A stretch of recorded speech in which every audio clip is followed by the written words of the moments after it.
Hey guys, welcome back, and for this video I'm going to show you how to log out of your Discord account. So this process will be the same for every platform, be it mobile, on the Discord website, or on the Discord desktop app.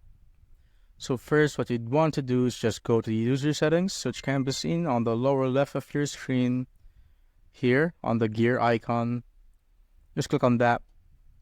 Once you're here, you will see a lot of options, your user settings, building settings, app settings, and what you'll need to do, just scroll down to the very bottom till you see the logout button here. So just click on logout there.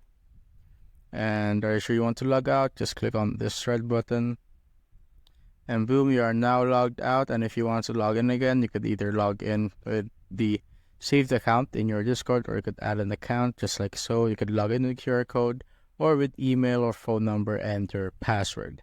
And that's it, guys. It's easy. If you have found this video helpful, simply leave a like below or subscribe because it helps reach more people. See you on the next one.